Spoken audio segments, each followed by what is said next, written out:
l'économie sera plus là, la France aura basculé en guerre civile. Donc HEC, c'est une de vos religions, enfin les grandes écoles en France, c'est une religion. Est-ce que la Terre est plate? Oui. Bon les amis, aujourd'hui j'ai le plaisir de recevoir le père Tougan. Alors Tougan Bara, il a 3 particularités. La première, ce qu'il appelle sa communauté les FDPH. Donc FDP c'est pour fils de pute et le H c'est pour honnête, très important.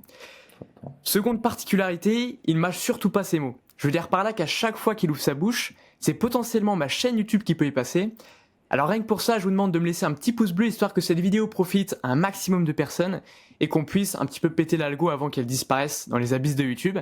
Et troisième particularité, il fait tellement de thunes que t'as l'impression qu'il a braqué sa banque. Alors pourtant, pendant très longtemps, il t'a juste vendu des PDF. Bon, aujourd'hui, il a un petit peu diversifié tout ça, c'est ce qu'on va voir du coup dans cette petite discussion. Puis du coup, comment ça va, Tougan? Écoute, ça va très bien. Je suis à Dubaï, il fait beau. Je suis loin de l'ambiance de guerre civile que vous avez en France, donc c'est super. Ça commence bien. Bon, du coup, je te laisse te présenter rapidement. Je sais que c'est un peu chiant, mais je suis pas sûr que ma commu te connaisse. Ok, je m'appelle Tougan. Je suis marketeur dans le Web 2 et le Web 3. Ça fait 10 ans que je travaille sur Internet à peu près. Et je suis le cofondateur de solutions technologiques comme Side.xyz, qui est une technologie no-code dans le Web 3, de Frog.tech, qui est une technologie de funnel, et de un projet plus récent qui s'appelle Bonsai.lol, qui est une techno pour créer son MVG au Minimum Viable Guru. Je pense qu'on en parlera un peu plus tard, enfin de ce concept-là, de MVG. Et voilà, quoi, c'est mon taf, quoi. Et puis sinon, j'aime bien la philosophie, l'économie, des trucs comme ça, quoi. Parfait. Je me demandais justement, t'es associé avec Jean-Marie Corda sur Bonsai? Ouais, ouais. Ok, parfait. Jean-Marie, son grand pote. Un petit tour à HEC aussi? Pas long? Ouais, c'est. Alors, c'est vrai que c'est quelque chose dont je parlais pas pendant longtemps. Et après, j'ai remarqué qu'en fait, ça faisait réagir les gens.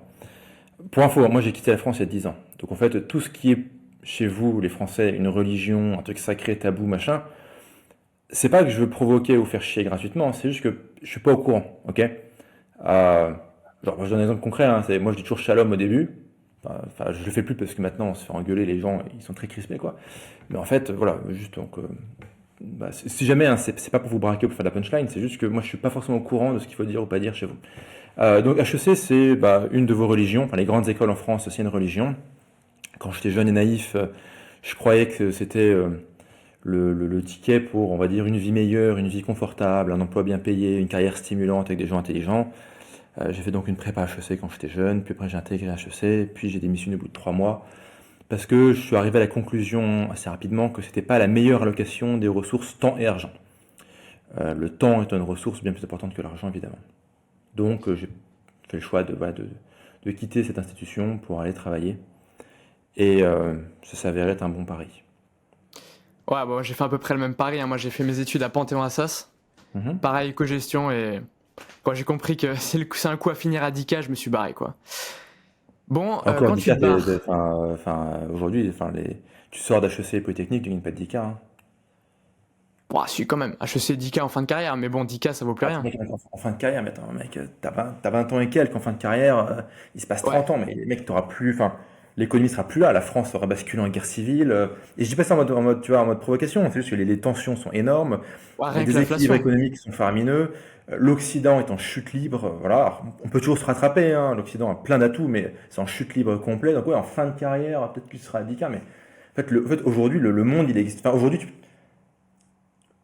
aujourd'hui, ta vie, tu la pilotes à 24 mois maximum, en fait. Dans le monde d'aujourd'hui, c'est pas qu'il faut être court-termiste, hein, c'est qu'en fait, on est obligé d'être court-termiste dans un monde qui change assez rapidement. Donc, Ouais, ouais, c'est sûr. Et puis non, 10K, non. Et, même aujourd'hui, 10K, souvent les grandes écoles sont en région parisienne, 10K, t'en crames la moitié si tu veux vivre correctement. Derrière, t'es niqué, quoi. oui, oui, non, clairement, en fait, en fait, ce qui est compliqué, c'est que les gens vont prendre de la data passée. On peut dire, allez, on a la data qui dit que les gens qui sont diplômés des grandes écoles ont des belles carrières. Oui, mais ça, c'était le monde d'hier. Là, on a changé de siècle, on a changé déjà de paradigme économique. La valeur ajoutée, elle est fabriquée dans la techno, dans l'IA, dans la blockchain, dans la mondialisation, on va dire, rapide et sauvage. Euh, et la génération d'avant, les gens qui étaient diplômés, je sais pas, dans les années 80, par exemple, fin années 80, début années 90, eux, c'était avant la révolution d'Internet, avant la blockchain, c'était la mondialisation corporate et financière qui démarrait. Donc, en gros, oui, tu faisais HEC, l'ENA, j'en sais rien, Polytechnique. Sciences Po, t'allais bosser pour Alstom, t'allais bosser pour Goldman Sachs, c'était super. Si t'es plutôt au début des années 2000, t'allais bosser pour Google, c'était super. Mais tout ça, c'est révolu. Le monde a changé en fait. Donc, les gens ne price pas vraiment le fait que bah, la data passée n'est pas une promesse de gain futur. Quoi. Tu sais, c'est un peu comme les disclaimers pour les mecs qui vendent des solutions de trading. Les performances passées ne sont pas des promesses de gain futur. Bah, c'est vraiment ça, quoi. Ouais. Bon, et c'était quoi le plan quand tu te barres? Tu te dis, je me barre de là, j'ai rien à foutre ici et on verra ce que je fais? Ou déjà, t'avais un peu les pieds dans le business en ligne, tu commences à faire des thunes, tu t'es dit, je continue sur ça? En fait, moi, quand je me suis barré, c'était il y a vraiment 10 ans. Je me suis barré d'HEC au même moment que je me suis barré de France. En fait, ce qu'il faut savoir, c'est qu'il y a 10 ans, il n'y avait pas de chaîne YouTube pour t'expliquer comment gagner du fric. Ça n'existait pas. Enfin, t'avais des Il y avait mecs des qui blogs. existaient un peu, t'avais des types. Enfin, il y avait quelques infopreneurs, quelques trucs, mais en fait, tout ce qu'on a aujourd'hui n'existait pas en fait. Et c'est progressivement qu'on a vu les premiers gars arriver, créer des chaînes YouTube, bah, tu fais un blog, tu fais de l'argent et tout. Euh, je sais pas forcément ce que je voulais faire. Pour moi, c'était une forme d'intuition. Tu sais, chez Pascal, il y a un concept, c'est la vérité du cœur. C'est une forme d'intuition absolue, tu es presque divine, tu vois. Tu reçois un message et tu dis, bon bah vas-y, en fait, voilà, lève-toi et marche, quoi, casse-toi. Et donc, je sais pas forcément ce que je voulais faire. Ce qui est sûr, c'est que je voulais faire de la thune et je voulais de la liberté. Pour moi, la thune, c'est des points de liberté. Je sais qu'il y a beaucoup de gens qui aiment l'argent pour l'argent. Moi, je m'en fous un peu de l'argent pour l'argent. J'aime l'argent pour la liberté. Donc, je voulais faire de la thune. Et c'était l'époque, je crois que c'était quoi? C'était 2012, 2013, dans ces zones-là. C'était l'époque où c'était The Family qui était célèbre. C'était Oussama Ouais. Ammar qui faisait des conférences sur le growth hacking. Et j'étais en mode, ouais, vas-y, peut-être la startup mania et tout. Mais bon, très rapidement, c'est pas quelque chose avec lequel j'ai fité. Il n'y a pas de thunes. Trop de compromis, trop de politiquement correct, trop de susboule, trop de mauvaises KPI, quoi. C'est quand ta KPI, enfin, quand le but de ta boîte c'est de lever des fonds, tu dis, mais je sais pas, le but c'est quoi? Enfin, normalement, le but c'est t'as une mission, t'as un product, ou tu fais du profit, enfin, mais la finalité d'une boîte, c'est pas de lever des fonds pour maintenir en vie un système de Ponzi, quoi. Enfin, qui est le système VC. Je suis pas contre les VC dans l'absolu, hein. Dans certains cas, c'est nécessaire, ça fait de très belles choses, mais vouloir créer une boîte pour le. En fait, les mecs, ils créent une boîte parce qu'ils veulent lever des fonds, quoi. Ça, c'est. Il est où le truc qui a bugué dans le cerveau des gens? Et donc, pas pour moi. Donc après, je me suis tourné vers les business en ligne un peu plus cons. Donc, infoprenariat, édition, PDF, etc. Et pareil, en fait, Cash ça s'est flow. avéré être un pari gagnant. Cash flow, ouais, cash flow. Bah, en fait, le truc intéressant, c'est. Moi, j'ai des potes qui ont créé des belles boîtes. Là, j'en ai un qui vient d'exiter genre 50% de sa boîte pour 120 millions de dollars. Donc, c'est pas dégueu. Euh, mais en fait, la plupart de ces mecs, ils sont riches en termes de net worth parce qu'ils vont avoir 20% d'une boîte qui vaut 100 millions. Donc le mec, il vaut 20 millions de dollars sur le papier. Ouais, mais en fait, pour de vrai, il a un salaire de 5 ou 6 000 par mois, il vit dans région parisienne ou à San Francisco ou à Londres ou à New York où ça taxe et où le coût de la vie est ahurissant. Donc en fait, leur qualité de vie est nulle, leur niveau d'épargne est très très bas. Et quand tu as des opportunités qui arrivent comme les crypto-monnaies, ils peuvent pas se dire, ah bah attends, vas-y, je vais aller déployer 1, 2, 3, 4, 5 millions s'il faut, là maintenant, en un clic, sur du Bitcoin ou sur de l'Ethereum, etc. Et surfer le truc, faire un x3 et sortir. Ils peuvent pas faire ça parce que leur net worth, leur fortune personnelle, elle est liée à des actions dans une boîte qui sont pas très liquides et qui finalement sont plus théoriques que de choses, quoi. Et là, pareil, hein, là, je pense que la startup mania, c'était super dans les années 2000, peut-être jusqu'à peut-être 2015. À partir de 2015, c'était beaucoup plus intéressant en fait de faire du cash flow et pouvoir saisir des opportunités très rapides. Tu as de l'IA qui arrive, saute sur l'IA, tu as de la blockchain, du NFT, tu sautes dessus, soit en tant qu'investisseur, soit en tant qu'entrepreneur. Être très agile, très flexible, géographiquement, professionnellement, sectoriellement, cognitivement, etc. Et Il suffit de voir, tu prends Yomi Osama, Yomi fait plus de thunes qu'Osama actuellement. Alors qu'Osama, elle avait une boîte, c'était valorisé 1 milliard, je crois, The Family. Mais derrière, je crois pas tu que c'est prends rien, quoi. non, je crois que le portfolio, c'est que la somme Ah, des parts ok. qu'il avait dans des boîtes valait 1 milliard, etc. Ou plus ou moins, je sais Ah, pas donc trop. c'était pas la valeur de la boîte, c'était le portefeuille. Je pense, ouais, ouais, ouais. Ok. Mais après, est-ce que le portefeuille de la boîte n'est pas la valeur de la boîte? Bon, je sais pas, peut-être pas. Après, Mais je crois c'est que Osama, il parlait de. Je crois qu'il a 20 millions chez The Family, je l'ai entendu dire ça. Ce qui est pas énorme, tu vois. Enfin, par rapport à. en fait, si tu veux, ouais, c'est beaucoup d'argent. Après, il faut savoir, est-ce que c'est liquide ou est-ce que ça sera liquide à quelle échéance? Euh, et, euh, et après, il faut voir le coût d'opportunité. Est-ce que finalement, Il n'a pas pu gagner plus d'argent ailleurs ou pas. Et d'ailleurs, est-ce que finalement, ce qu'il veut, c'est de l'argent? En fait, la réponse est que pour le connaître un petit peu, pas vraiment en fait. Il s'en fout un peu, quoi.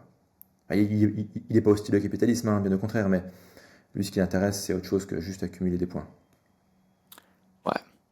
Bon, après, du coup, tu fais comment le passage vers les pop-up clignotantes sur les sites de streaming?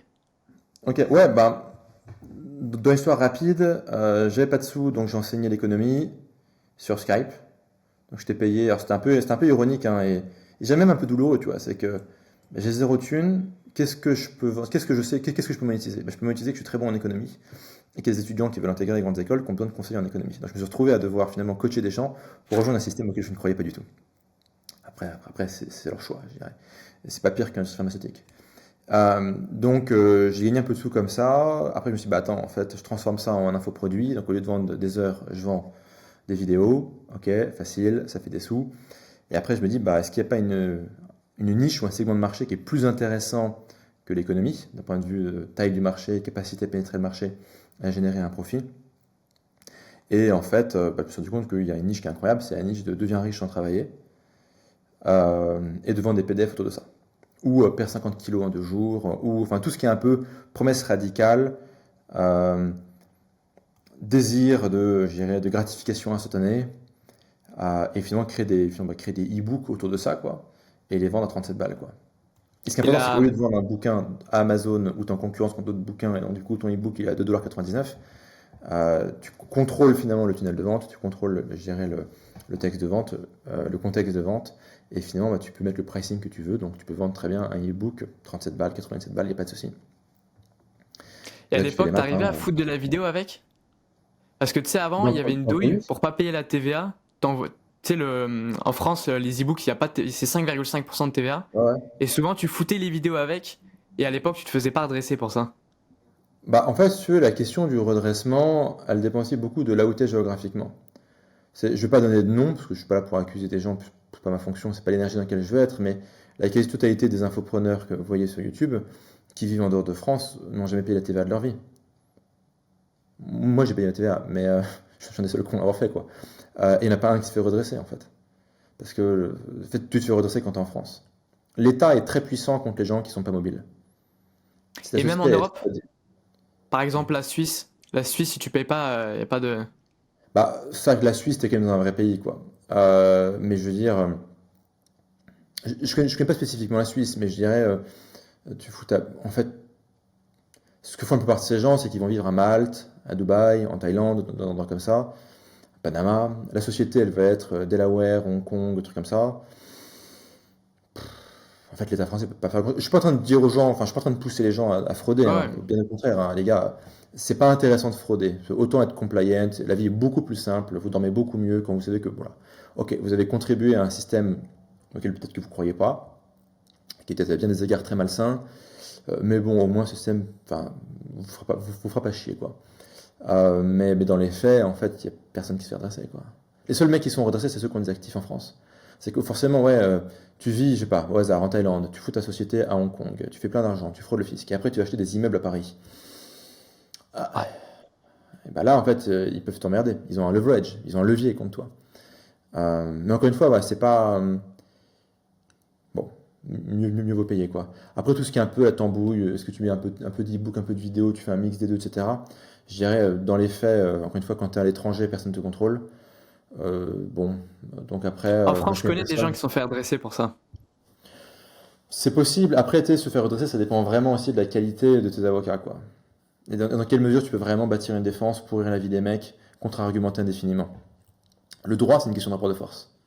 C'est vraiment une question de rapport de force. Il n'y a pas de ah, c'est la loi. Non, il y a le rapport de force. Donc en fait, si tu es en France, ton rapport de force, il doit se faire à travers ta structuration, à travers enfin, tes équipes juridiques. Bon, la question, c'est est-ce que vraiment c'est intéressant de rester en France, quoi. Peut-être, peut-être pas. Ok, ok. Après ça, du coup, comment t'as vu évoluer le marché, le lead? Tu sais, tu torchais du lead, t'achetais ça à des régies, à des régies publicitaires. C'était Ouais, quoi bah le nous, en lead? gros, C'était on allait un acheter 2 du balles? lead.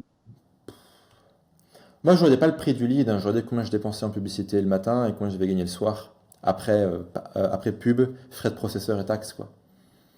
Donc, j'ai jamais checké le prix du lead, je m'en foutais un peu. Et t'as Par vu ta contre, marge se c'était une réduire époque avec où, le temps? ce qui est sûr, c'est que le lead est devenu plus cher, oui, ça c'est sûr. Le lead est devenu plus cher. Les gens aujourd'hui sont moins réceptifs. Vous savez, à l'époque, moi j'étais un des premiers en France à faire du vrai copywriting. Donc des vrais textes de vente longs, des vidéos de vente longues avec toute une argumentation, des preuves, les trois secrets, les machins, le mécanisme unique, la big idea, etc.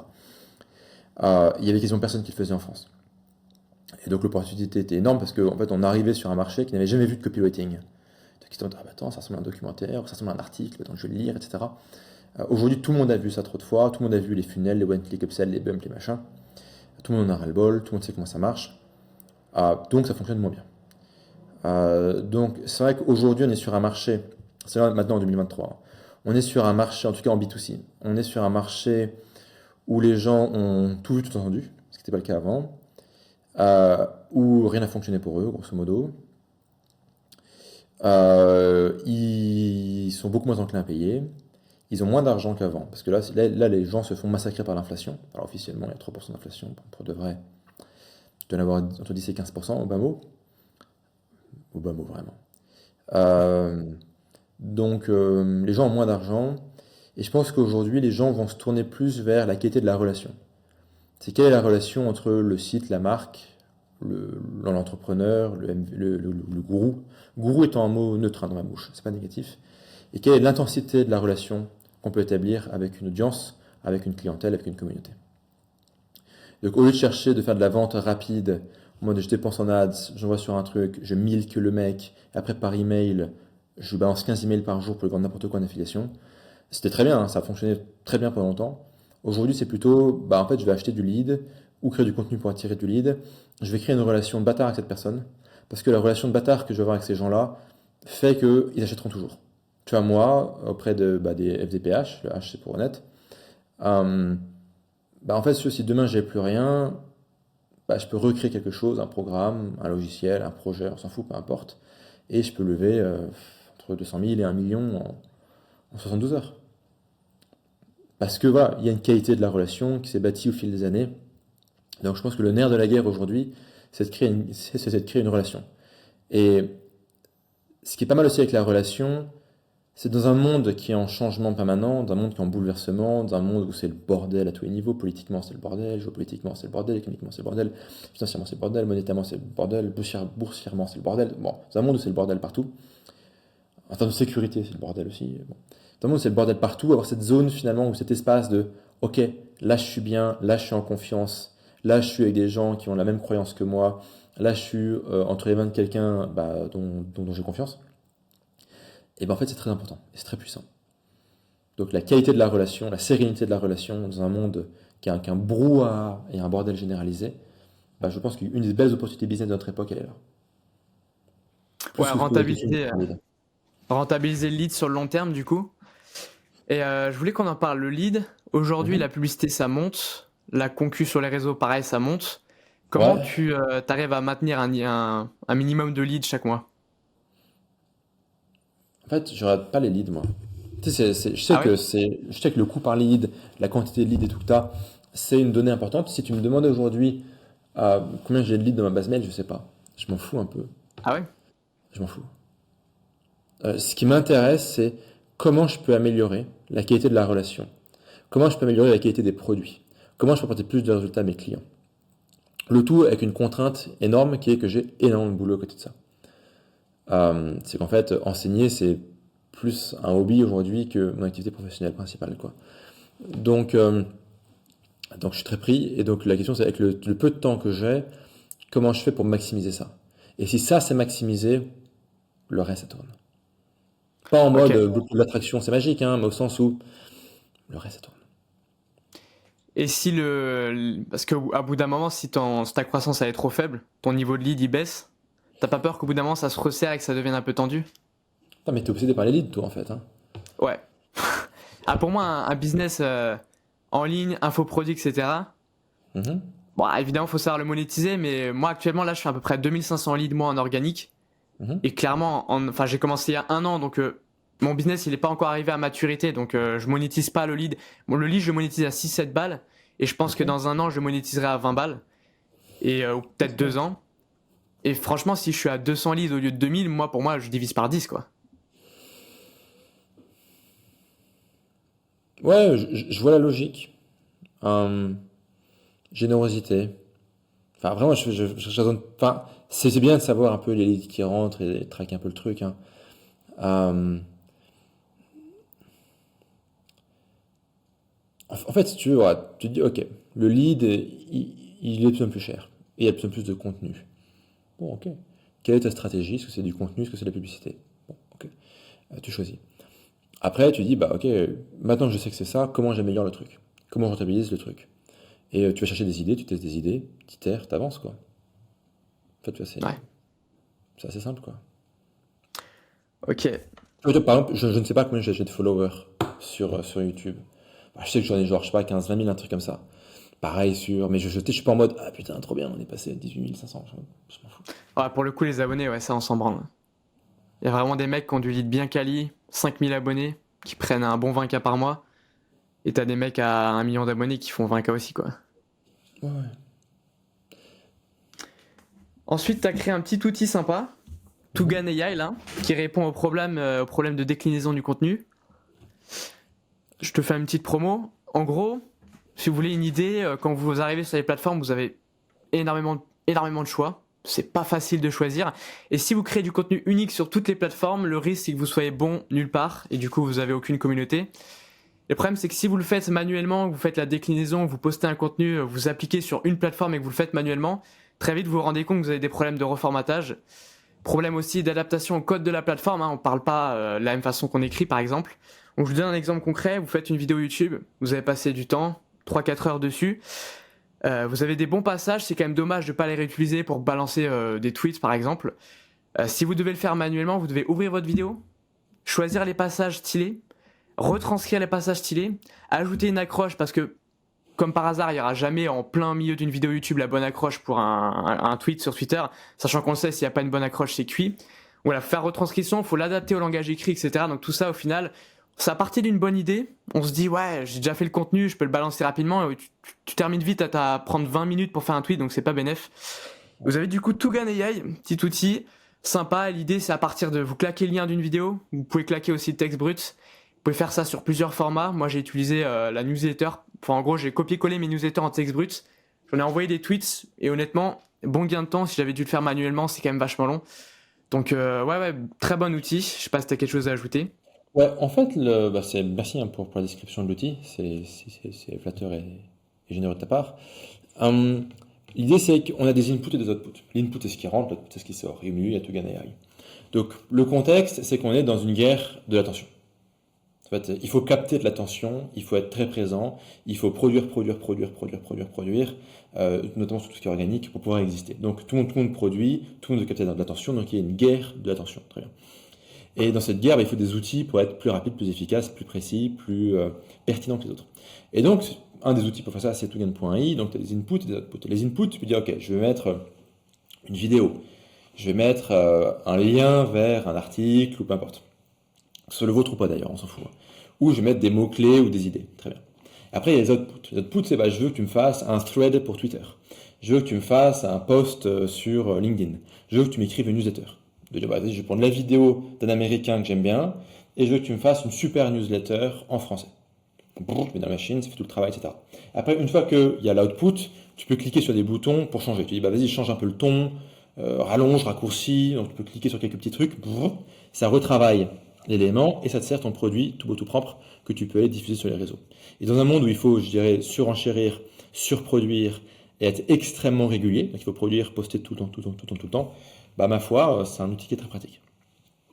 Si je peux vous donner un petit conseil, à un moment, tu as une option, tu claques ton texte brut, ou tu peux claquer le lien, et tu peux choisir entre un conseil que tu développes ou 10 hacks, 10 astuces.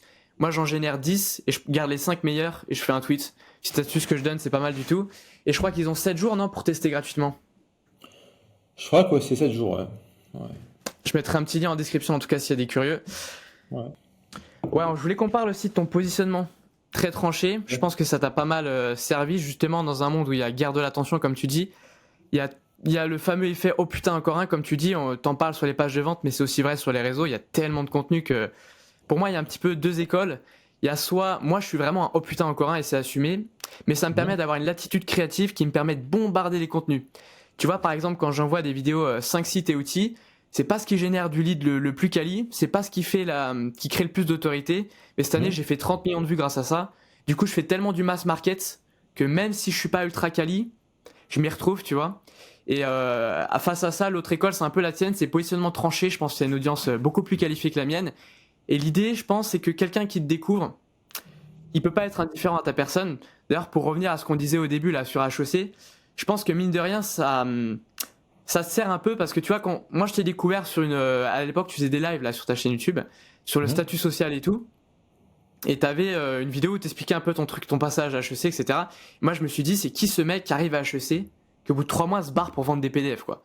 Forcément, ça intrigue et ce petit genre de trigger, moi, je pense que ça, depuis ce jour-là, je crois que j'ai quasiment regardé tous tes contenus, alors qu'honnêtement, je suis pas grand monde et je suis persuadé que c'est lié à ce genre de choses, la personnalité tranchée, etc. En plus, t'as pas mal politisé ton contenu, donc forcément, les gens, tu les touches aux tripes. Et quand t'engages l'aspect politique, les convictions profondes des gens, forcément, ça crée un shift mental qui fait que les gens vont te suivre beaucoup plus ardument. Et dans un monde où il y a une guerre de l'attention, je pense que c'est pertinent. Alors moi, la question que je voudrais te poser, c'est est-ce que ça a été réfléchi? Parce qu'on sent bien que c'est ta personnalité réelle, mais est-ce que quand même tu t'es dit, parce qu'il y a quand même un coût à avoir une personnalité tranchée, tu vois. Il y a quand même un coup de se prendre un retour de bâton. Tu vois, on prend Andrew Tate, je dis pas le vrai nom parce que il va me faire sauter. Il a pris cher. Son positionnement a grandement contribué, je pense, à le faire exploser. Mais derrière, il a fait un petit tour au placard, quoi.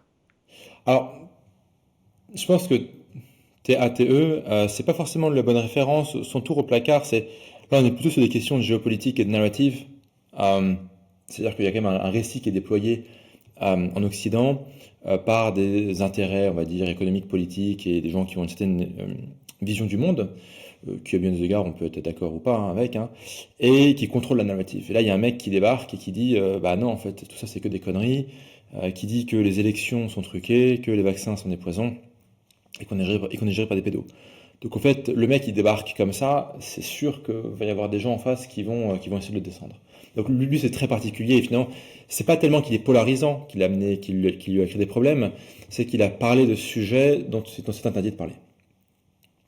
Après, je dis pas que ces sujets sont vrais, pas vrais, je me positionne pas là-dessus, encore moins sur la chaîne YouTube de quelqu'un d'autre. Euh, donc après sur la question finalement de ok tu crées, enfin créer une audience, la polarisation, etc. C'est vrai que moi aujourd'hui j'ai la chance d'avoir une audience intelligente. Elle est assez éclatée, on va dire socio-démographiquement, socio-professionnellement, mais j'ai une audience de gens qui ont le cerveau qui est branché, qui comprennent, qui pigent, qui vont vite, qui passent à l'action, qui font des choses. D'ailleurs, Tugan.i, c'est un outil que j'ai créé avec deux de mes étudiants. Bah, qu'aujourd'hui sont des potes, hein, c'est plus des étudiants, c'est des potes, quoi. Euh, Site.xyz, Frogtech et plein d'autres projets, Web 2, Web 3, j'ai aussi créé avec mes étudiants. Euh, donc c'est vrai qu'il y a cette chose effectivement, qui s'est créée et ça a quand même pris pas mal d'années, hein, donc il n'y a pas forcément de hack là-dessus. La question c'est, enfin, ce qui est un peu ce qui ressort de ta question, c'est dans quelle mesure tu vois, c'est quelque chose qui est voulu, calculé et tout. En Est-ce fait, que c'est tu as pas une maximisé ta stratégie. personne, quoi? C'est pas une stratégie. Enfin, c'est pas en mode tiens, vas-y, je vais prendre des sujets qui vont braquer les mecs. C'est moi, ce qui m'intéresse, c'est de savoir ce qui est vrai en fait. J'aime essayer de savoir qu'est-ce qui est vrai. Euh, Tu vois, qu'est-ce qu'on nous cache depuis la nuit des temps, quoi. Je crois ça, c'est le titre d'un bouquin de René Girard, c'est Des choses cachées depuis l'origine du monde. Bah, ce que moi je trouvais amusant, c'est de savoir quelles sont ces choses cachées depuis l'origine du monde. Euh, et quand on va du côté du consensus, on est souvent dans l'erreur. C'est qu'en fait, les gens croient que la méthode démocratique, donc il y a donc il y a la majorité de gens qui croient quelque chose, alors cette croyance est une vérité, ou une réalité. C'est un fait. En fait, pas forcément. Je dirais la démocratie, ça sert pas à faire de la recherche scientifique. La démocratie, ça sert à choisir qui est le clampin qui va façon de prendre des décisions en notre nom. Euh, et donc, du coup, je suis souvent en rupture par rapport au consensus. Et c'est vrai que les gens vivent la rupture par rapport au consensus comme de la provocation, comme une stratégie d'attention. Euh, mais en fait, c'est juste que le consensus, il est full of shit, quoi. Et que les gens qui suivent le consensus sont des gens dangereux. Dangereux. Les PNJ, c'est dangereux. C'est les PNJ qui font des dingueries. Genre quand tu as des grandes catastrophes de l'histoire de l'humanité, sans faire un point Godwin non plus trop facilement, voilà, euh, les grandes catastrophes de l'humanité, enfin de l'histoire de l'humanité, c'est souvent les PNJ qui collectivement disent ah bah attends, ceci est la vérité, je vais suivre ça comme un con, et on comparle le truc, et ça finit en général très mal. Des guerres, des meurtres, etc., des violences, des discriminations, tout le reste, quoi, le package, quoi. Les heures les plus sombres. Et, euh, et donc, tu vois, existentiellement, je vois les PNJ comme des gens dangereux. Tu sais, il y a cette scène dans Matrice où ils traversent la rue avec Morpheus. Il y Ouais, a tout le monde qui marche dans l'autre sens. Et il lui explique qu'en fait, toute personne qui est encore dans la matrice est potentiellement un agent, en fait. Et donc, est potentiellement un élément qui peut les tuer, qui peut les mettre à mort. Et qui fera n'importe quoi, quelque part, pour maintenir en vie cette matrice ou cette réalité. Sachant que la matrice, c'est quoi? C'est un système de représentation du monde hermétique et fermé. C'est ça, c'est juste un système de croyance dans lequel les gens sont enfermés. Et quand tu grattes un peu, les gens deviennent très violents très rapidement. Et donc, moi, je pense qu'il y a un réel danger là-dedans. Je pense que dans l'intérêt de l'humanité, il faut avoir des discussions, il faut creuser, on peut se tromper, c'est ok. Et moi, ce que je recherche, c'est plutôt ça, quoi. C'est pas genre, ouais, vas-y, j'ai une stratégie de contenu, je vais aller faire chier quelqu'un. Ça, c'est quand je fais un cours sur le statut social, ce qui m'intéresse, c'est de comprendre c'est quoi le statut social. C'est pas genre, tiens, est-ce que je peux braquer quelqu'un, qu'est-ce que je peux me... Quand je fais un cours sur, je sais pas, la géopolitique ou des enjeux plus business, bah, ce qui m'intéresse, c'est de savoir qu'est-ce qui reste vrai indépendamment des circonstances. Tu vois, quand tu cherches à comprendre les choses, tu as un peu trois étapes. La première étape, c'est, on va dire, l'étape de l'ado. L'ado, et c'est pas ado d'un point de vue, je dirais, d'âge. C'est plus un thème de cognition, quoi. L'ado, il est soit pour, soit contre. Tu vois, typiquement, l'ado, politiquement, il est soit contre ce que croient ses parents, soit pour absolument ce que croient ses parents. ouais, Après, tu vois, le temps de l'étudiant. L'étudiant, c'est le mec qui va comprendre que la vie est nuancée, que les chiffres peuvent vouloir dire différentes choses, qu'on peut manipuler les chiffres, qu'on peut produire une chose et son contraire, preuve, antithèse, synthèse, etc. Et ça, c'est le grand temps de la nuance. Ça, c'est le temps où tu te crois intelligent, mais en fait, t'es quand même con. Parce qu'ado, t'es con. Là, tu te crois intelligent, mais en fait, t'es toujours con. Et ça, c'est les mecs qui sont là, voilà, tu comprends, machin, voilà. Ils vont pinailler. Je te donne un exemple après. Et après, tu as le troisième temps. Le troisième temps, ça va être le temps des principes premiers. En anglais, c'est first principle. Le first principle, c'est qu'est-ce qui reste vrai indépendamment des circonstances, des opinions, du brouhaha, des consensus bidons, etc. Qu'est-ce qui reste factuellement, scientifiquement vrai. Et là, tu prends par exemple, tu prends le conflit, enfin, tu prends le Moyen-Orient. Ok. Donc le niveau de l'adolescence, c'est t'es pour Israël ou contre Israël ou pour Palestine ou contre Palestine. T'es juste pour ou contre, t'en as rien à foutre. Le camp d'en face, c'est des gros cons, ils ont pas le droit d'exister, il faut les buter. Ok, ça c'est le niveau de la bêtise.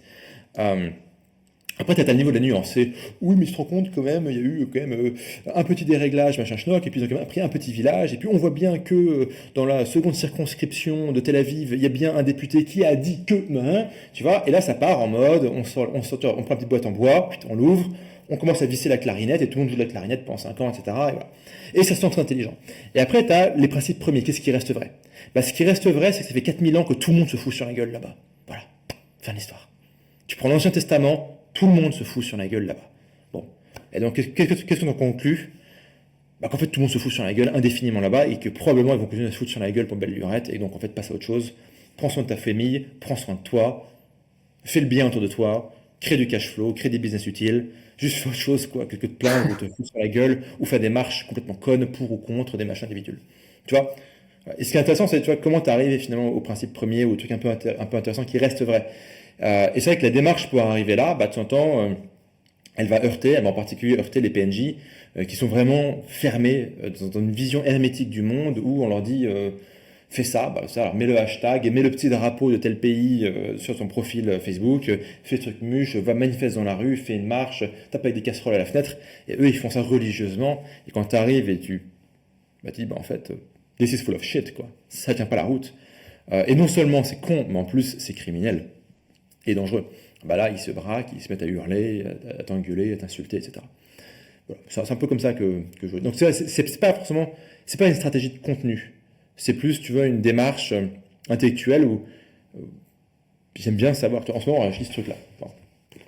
Anthology of Balaji. Je recommande. C'est génial.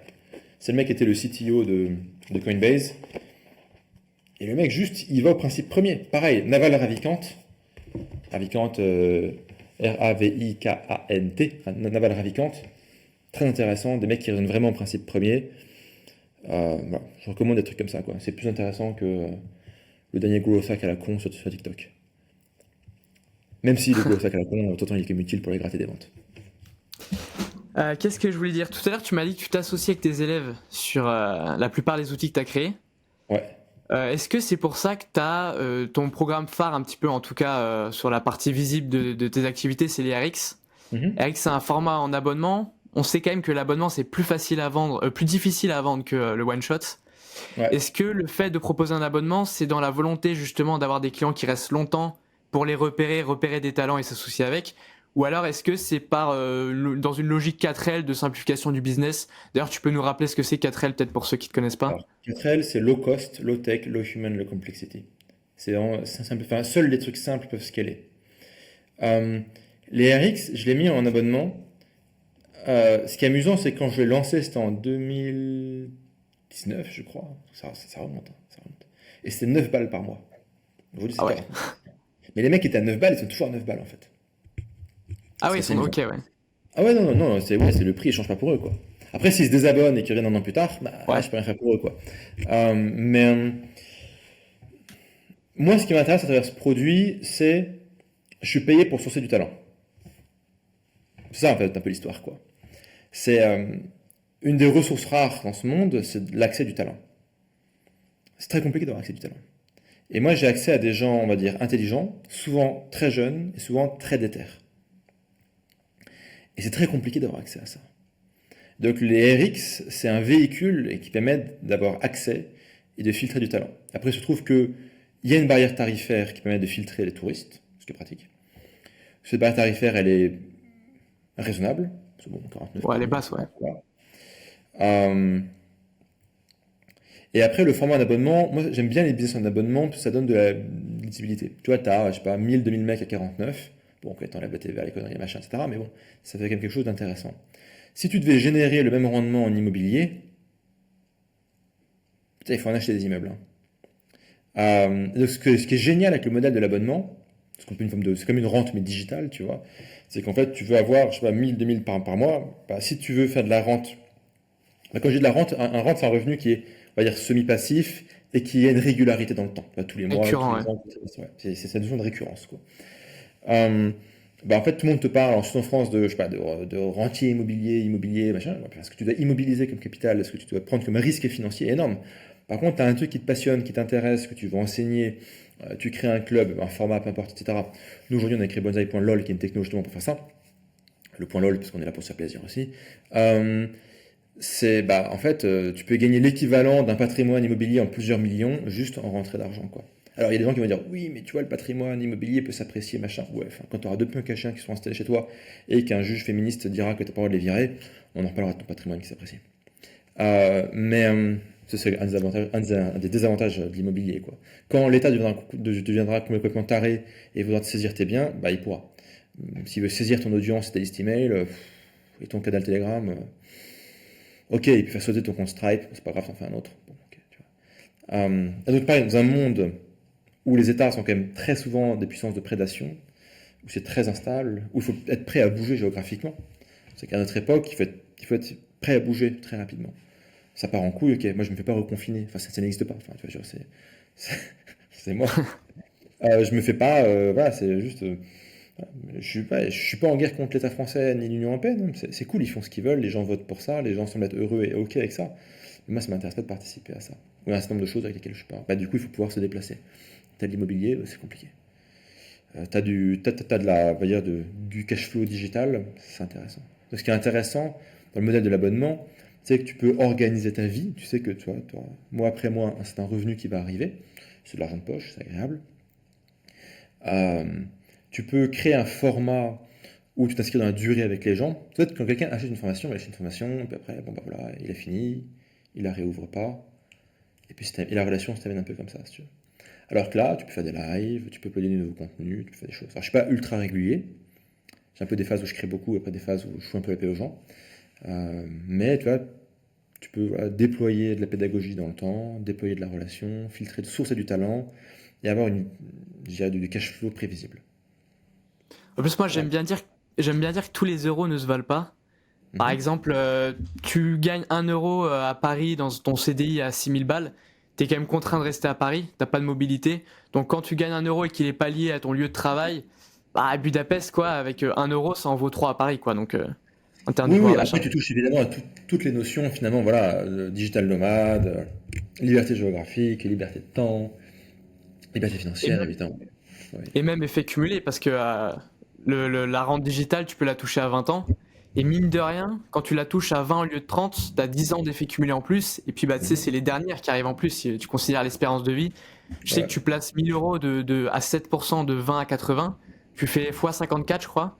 Et si tu le places de 30 à 80, donc 10 ans plus tard, tu fais x 20, un truc comme ça, quoi. Donc tu perds Ouais. tellement d'effets cumulés à commencer tard.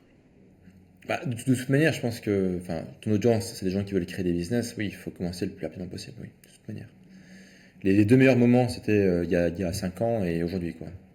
Ouais, il y a 5 Il y ans, a 5 ans, c'était. c'est raté. Et aujourd'hui, bah, c'est maintenant, quoi. Ouais. Après, pour rebondir sur ce que tu disais, tu sais, quand tu dis qu'en immobilier, pour faire 50 000 de rente, moi j'ai envie de penser qu'à court terme, le rendement du travail surperforme très largement le rendement du capital.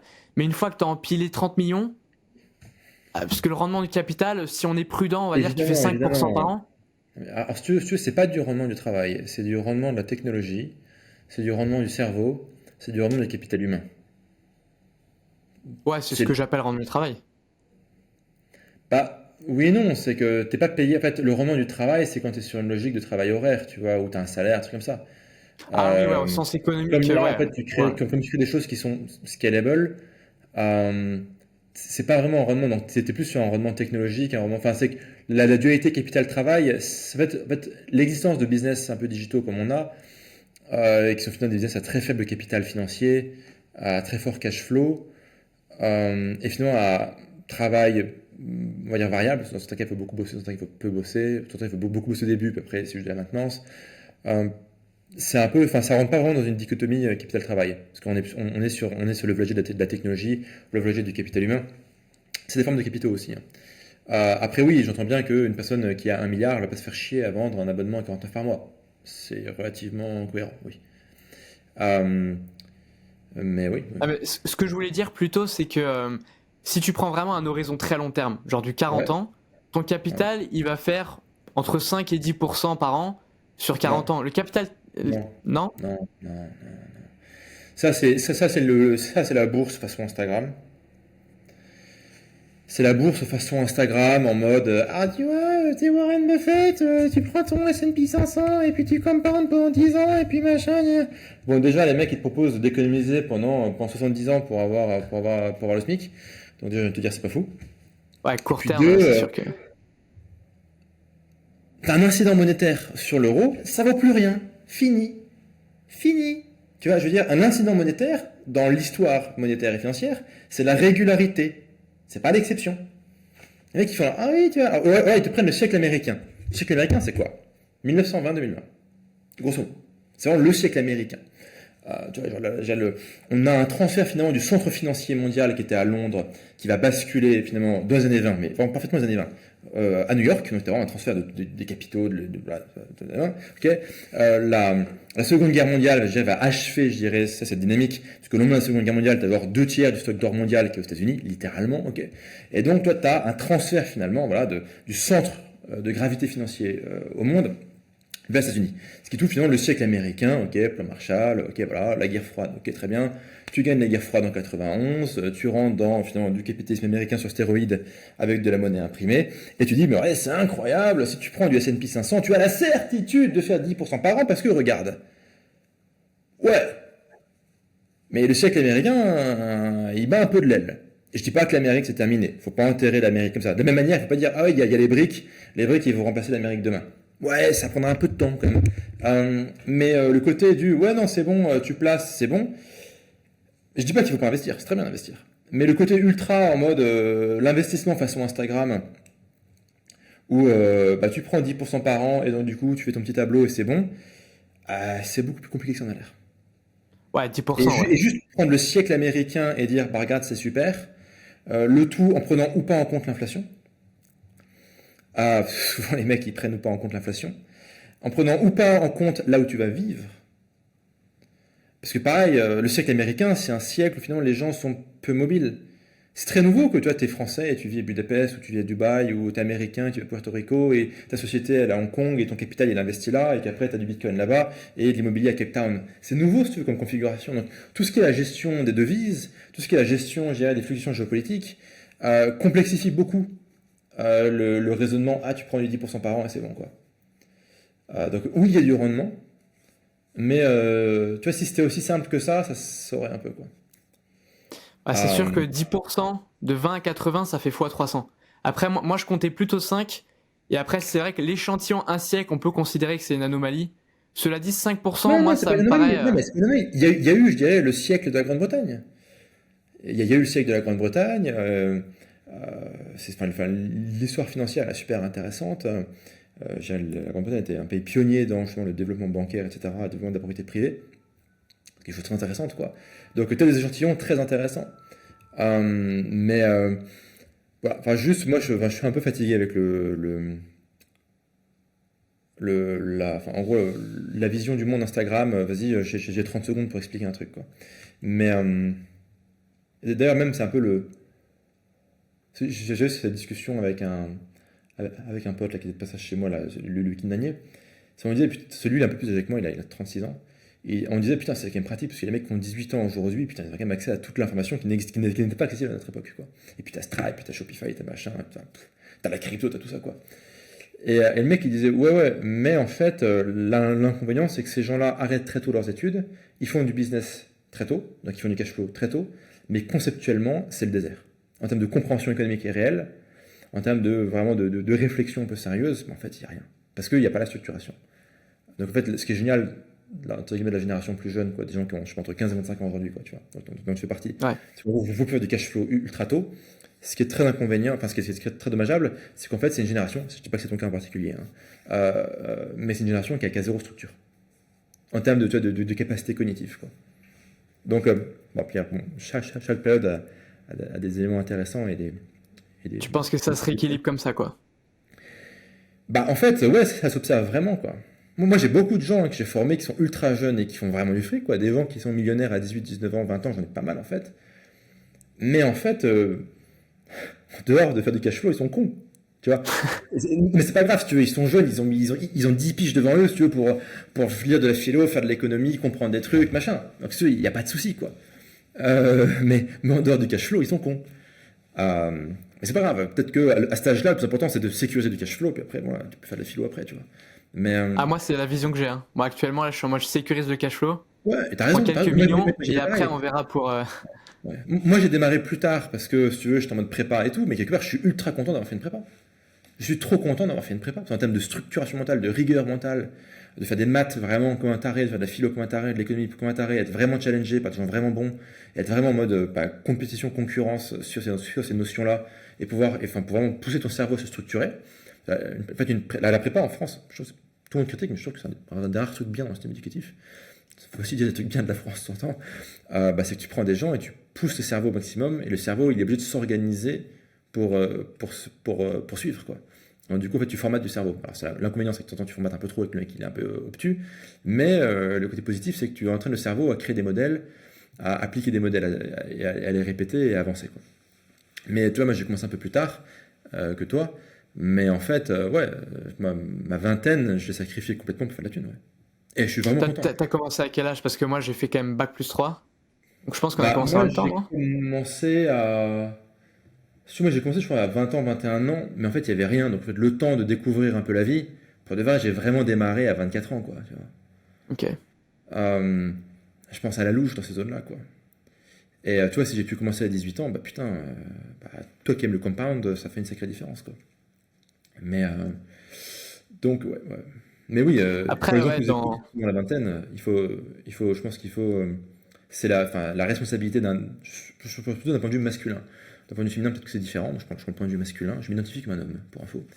Euh, je sais qu'on peut choisir, mais voilà, je suis traditionnel. Donc, je pense que la responsabilité d'un mec, c'est faire un maximum de thunes, un maximum de réseaux, acquérir un maximum de compétences, de capital. Et à 30 ans, il peut se poser la question de trouver une compagne, fonder une famille, tout ça, quoi. Pour revenir sur ce que tu disais sur les bienfaits que tu as tirés de la prépa, c'est vrai que dans ton enseignement, même dans tes lives, tu vois, quand tu abordes le statut social, tu as une approche sociologique du truc. Ça change de ce qu'on a l'habitude de voir et on sent quand même qu'il y a le côté académique qui est toujours en toi, quoi. Ouais, ouais, ouais. Tes Bah, schémas, c'est, même tes schémas explicatifs, on le sent, quoi. j'ai été formaté comme ça. Tu vois, enfin, Sans les la mecs qui font prépa, ouais. l'armée sont formatés sur certains modèles, les gens qui ont fait la prépa sont formatés sur certains modèles, quoi. Et quelque part, avoir un peu de formatting, ça peut aider, quoi. En fait, on est tous conditionnés, de toute manière. On est tous conditionnés. L'humain, c'est juste du conditionnement. Ce qui est intéressant, c'est qu'est-ce qu'on va choisir comme conditionnement, en fait. Et se demander, c'est quel est le conditionnement qui est bénéfique. Tu vois, un mec qui va suivre un enseignement, il y a une forme de conditionnement. Il y a une forme peut-être de propagande, si même, on pourrait même se dire, tu vois. La question, c'est est-ce que c'est bénéfique à cette personne? Bon, la bonne nouvelle, c'est que s'il trouve que c'est pas bénéfique, il peut arrêter son abonnement et repartir, et c'est cool, tu vois. Il n'est pas obligé, quoi. Contrairement au gouvernement. Mais... Tout à l'heure, on disait qu'à 20 ans, la priorité c'était de faire du réseau, du cash flow. Tu as créé un outil qui peut nous aider pour ça, c'est Frogtech. Mhm. Idée, tu veux que j'en parle ou je te laisse le décrire? Ah, je peux le décrire rapidement, hein. Allez. Frogtech, c'est une leçon sur le timing. Alors, pour faire simple, Frogtech, c'est une technologie, tu peux créer des landing pages, des tunnels de vente, etc. Je pense que la plupart de ton audience, ils sont familiers avec ces termes-là. Il y a pas mal d'acteurs sur le marché qui se sont spécialisés là-dedans, notamment ClickFunnels, qui est une très belle boîte. Bon, c'est un peu hors de prix pour un truc qui est buggé tout le temps avec des mises à jour qui ont lieu à chaque fois que tu démarres une campagne. Ça, c'est un autre souci. Et Frogtech est donc un outil dans cet environnement concurrentiel. Le souci de Frogtech, c'est super, ça marche vachement bien, c'est ultra joli, tu peux brancher n'importe quoi dessus, la vie est belle. Le souci, c'est que c'est un outil qui est arrivé à la fin de l'ère des funnels. Tu vois, il y a eu l'ère 2013, allez, 2023, on va dire, pour simplifier. C'est l'ère ClickFunnels. Même si ClickFunnels, je trouve que c'était écrit en 2014, mais on s'en fout. Je simplifie un petit peu. C'est l'ère, tu vois, ok, tu chopes du lead, en organique ou en payant, on s'en fout, ok, boum. Landing page un peu dégueulasse. Un peu comme celle que tu fais. Elles sont dégueulasses, tes landing pages, elles convertissent très bien, j'imagine. Landing page dégueulasse. Dégueulasse, c'est pas négatif, hein, c'est moche, mais ça convertit. Ouais. Okay. Landing page dégueulasse. Après, derrière, tu as quel texte de vente, produit, bump, upsell, downsell, ok, page de remerciement. Après les mails, boum, boum, boum, boum, boum, tu défonces les mecs pour leur envoyer vers tes offres et tu monétises comme ça. Très bon modèle qui a permis de printer un max de thunes pendant la décennie 2013-2023. Mes premiers millions ont été créés comme ça. Donc, super, moi je suis fan. Je pense qu'aujourd'hui, le modèle va changer vers autre chose. Est-ce que ça t'intéresse que je t'explique ce que c'est? Le nouveau La funnel, en relation, fait. je Tu remplaces suppose. le funnel. Alors, la relation, c'est un peu, ouais, la relation n'est pas un funnel, si tu veux. Le funnel, il est suivant. Il est en trois temps. Tu as d'abord un produit, on va dire, de relation. Donc, tu crées un produit qui sert juste à développer la relation. Ça peut être une newsletter payante, ça peut être le produit gratuit. Donc, ça peut être une newsletter gratuite, ça peut être un club, ça peut être un Discord, ça peut être on s'en fout. Okay. L'idée, c'est que c'est un produit qui a un branding, qui a une expérience utilisateur, qui est result driven, désolé pour l'anglicisme, c'est-à-dire qu'en fait, il sert à accomplir un résultat pour l'audience. Donc, c'est pas genre, ouais, j'envoie des mails, ou ouais, en fait, j'ai un Discord. Non, c'est un produit qui est brandé. Tu prends un mec comme Luke Belmar sur le marché américain, lui, il n'envoie pas un mail, il n'envoie pas un audio, il ne fait pas une vidéo. Non, il fait un dataset. Il va te télécharger dans ton cerveau un dataset. Et oui, c'est un putain de mail, un audio, mais expérience produit, tu vois. Ok, donc tu as un premier produit qui est le produit, on va dire, gratos, ce produit de relation. Après, les gens arrivent là-dessus avec de l'ads ou de l'organique, on s'en fout un peu. Après, tu vas avoir ton deuxième produit qui est ton produit, on va dire, de rente digitale. C'est ton produit en abonnement. Ça peut être un abonnement annuel, mensuel, trimestriel. Ça peut être un abonnement ultra cher, ou pas cher du tout. Ça peut être un truc à 9 balles par mois ou à 10 000 balles par an. On s'en fout. Là, c'est un produit finalement de rente. Tu vas créer une forme de rente pour avoir du revenu qui est prévisible dans le temps. Encore une fois, monde complexe, monde bordélique, besoin de visibilité. Ce produit, en général, il existe en conséquence de la résolution du premier problème. Imaginons que le premier problème, c'est, je sais pas, je vais m'organiser pour épargner, donc tu donnes plein de conseils pour épargner. Le deuxième produit, ça va être maintenant, il faut investir. Tu vois. Mais parce que tu as aidé la personne à épargner, à s'organiser pour mettre de l'argent de côté et de créer quelque part cette sécurité et cette sérénité, tu as accompli ça pour la personne, elle a donc confiance en toi, donc elle n'a aucun problème à acheter le produit payant et à s'engager dans le produit payant avec toi. Okay. Ça, c'est le produit numéro 2 qui sert finalement à créer ton forme de lisibilité et de visibilité. Quand tu vends ce produit-là, il n'y a pas de bump, il n'y a pas d'upsell, il n'y a pas de downsell, il n'y a pas tout ce putain de cirque. C'est juste calme. C'est en fait, limite, il n'y a même pas de texte de vente. C'est en mode, tiens, ça fait ça. Le mec, il fait, ok, je te crois. Parce que tu as tellement investi dans la relation avant. Okay.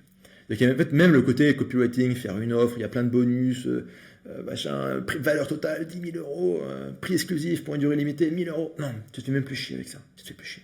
Tu t'en bats les couilles. Rien à foutre. Personne n'y croit à cette merde, de toute manière. Même sur du trafic froid? Même sur du trafic froid. Trafic froid, en fait, tu le vois sur ton premier produit. Tu ne le monétises pas directement. Tu le vois sur ton produit de relation. Tu vois. Ok. C'est juste que tu vas mettre plus de temps à le rentabiliser. Après, il y a le troisième moment. Le troisième moment, c'est les produits dits flow. F-L-O-W. L'inspiration du produit flow, elle vient de OnlyFans. Alors attention, je sais, ça fait grincer. Je ne parle pas d'OnlyFans en mode ouais, cul, zizi, machin, nudité. Non, rien à foutre.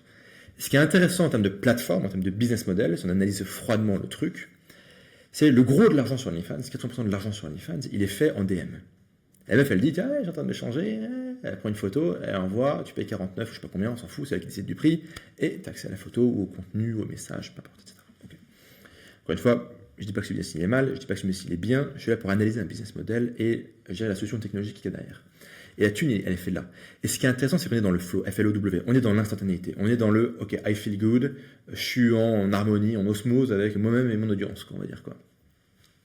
Et donc, du coup, sur ce modèle, tu as donc le produit gratuit, le produit de rente digitale, et après, il y a des produits de flow. Donc, typiquement, tu es dans l'infoprenariat, tu es allé à un mastermind ou une conférence, tu as appris un truc de dingue, mais tu as appris un truc de mindfuck.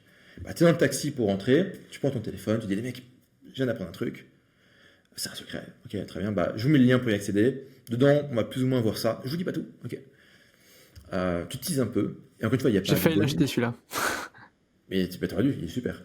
Il n'y a pas de bonus, il n'y a pas tout ce bordel-là, etc. Ok. Il n'y a pas de compte à rebours, on s'en fout, on s'en branle de tout ça.